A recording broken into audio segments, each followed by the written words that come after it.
Futures and option यानी F&O trading को लेकर एक बड़ी अपडेट है। खबर है कि वीकली एक्सपायरी वाले एफएनओ कॉन्ट्रैक्ट्स को खत्म किया जा सकता है। सीएनबीसी आवाज को सूत्रों से मिली जानकारी के मुताबिक स्टॉक एक्सचेंजों ने सेबी को सुझाव दिया है कि एफएनओ कॉन्ट्रैक्ट्स की वीकली एक्सपायरी खत्म कर दी जाए और केवल मंथली एक्सपायरी को ही रखा जाए। वैसे करीब 2 हफ्ते पहले भी ऐसी ही एक खबर आई थी, लेकिन उस वक्त सेबी ने इसे महज अटकलबाजी बताते हुए खारिज कर दिया था। लेकिन अब खुद सेबी चीफ का इस मामले में जो बयान आया है वह कुछ ऐसा ही संकेत दे रहा है। सेबी के चेयरमैन ने कहा है कि मार्केट रेगुलेटर अब एफएनओ कॉन्ट्रैक्ट की अवधि बदलने जैसे विकल्पों पर काम कर रहा है और इसके लिए जल्द ही एक कंसल्टेशन पेपर भी जारी किया जाएगा। ये पूरा मामला क्या है, सेबी किस कदम से आज किन किन शेयरों में गिरावट आई और यूजर्स को इसमें क्या नफा नुकसान हो सकता है, आइए इसे विस्तार से समझते हैं। नमस्कार, मैं हूं विक्रांत और आप देख रहे हैं मनी कंट्रोल हिंदी। सेबी के चेयरमैन तुहिन कांटा पांडे के एक बयान से आज शेयर मार्केट में खलबली मच गई। Bombay stock exchange, angel one, Motilal Oswal financial services समेत कैपिटल मार्केट से जुड़ी तमाम कंपनियों के शेयरों में तेज गिरावट आई।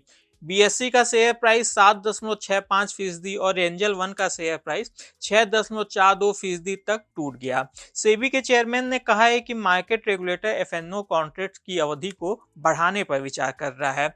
हालांकि साथ में उन्होंने यह भी स्पष्ट किया कि फिलहाल अभी सिर्फ इस पर विचार हो रहा है और सेबी कोई भी फैसला लेने से पहले एक कंसल्टेशन पेपर जारी करेगी। इससे पहले खबर आई थी कि स्टॉक एक्सचेंजों ने भी वीकली एक्सपायरी को खत्म करने की सलाह दी है। स्टॉक एक्सचेंजों का कहना है कि वीकली एक्सपायरी से न तो लॉन्ग टर्म हेजिंग का मकसद पूरा हो रहा है और न ही यह रिटेल निवेशकों के हित में है। वीकली एक्सपायरी में मैनिपुलेशन की संभावना भी अधिक होती है, जिसके चलते रिटेल निवेशकों को नुकसान उठाना पड़ता है। इन्हीं खबरों के बाद आज कैपिटल मार्केट से जुड़े शेयरों में भारी हलचल देखी गई।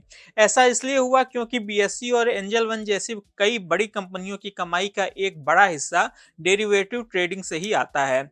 एंजल वन के चेयरमैन दिनेश ठक्कर ने हाल ही में बताया था कि कंपनी के रेवेन्यू का करीब 45% हिस्सा एफएनओ ट्रेडिंग से आता है। इसके अलावा कई डिस्काउंट ब्रोकिंग फर्मों की करीब 85% तक कमाई एफएनओ ट्रेडिंग के जरिए आती है। ऐसे में अगर एफएनओ ट्रेडिंग की अवधि बढ़ाई जाती है तो इन कंपनियों के मुनाफे और ट्रेडिंग वैल्यू पर सीधा असर दिखाई दे सकता है। फिलहाल शेयर मार्केट में वीकली एक्सपायरी वाले एफएनओ कॉन्ट्रैक्ट का बोलबाला है। छोटे निवेशक यानी कि रिटेल निवेशक इसमें बड़ी तादाद में भाग लेते हैं, लेकिन इनमें से 90% से ज्यादा निवेशक घाटे में रहते हैं। सेबी की ही एक स्टडी में बताया गया कि वित्त वर्ष 2024 में रिटेल निवेशकों को 52,400 करोड़ रुपए का नुकसान हुआ, जबकि ठीक इसी दौरान प्रोप्राइटरी ट्रेडर्स को 33,000 करोड़ रुपए और विदेशी निवेशकों को 28,000 करोड़ रुपए का ग्रॉस प्रॉफिट हुआ। यानी कि छोटे निवेशकों का पैसा बड़े निवेशकों के पास जा रहा है, लेकिन अब आगे चलकर इसमें बदलाव हो सकता है। सेबी का फोकस एफएनओ ट्रेडिंग को लॉन्ग टर्म इन्वेस्टिंग और हेजिंग टूल बनाने पर है। इसी शक्ति के दर से ब्रोकरेज फर्मों और कैपिटल मार्केट कंपनियों के शेयरों में आज गुरुवार को गिरावट देखी गई। आज के इस खास वीडियो में बस इतना ही। आपको यह जानकारी कैसी लगी हमें कमेंट कर जरूर बताइएगा। बिजनेस और स्टॉक मार्केट से जुड़ी ऐसी खबरों के लिए आप हमारी मनी कंट्रोल हिंदी की वेबसाइट को विजिट कर सकते हैं।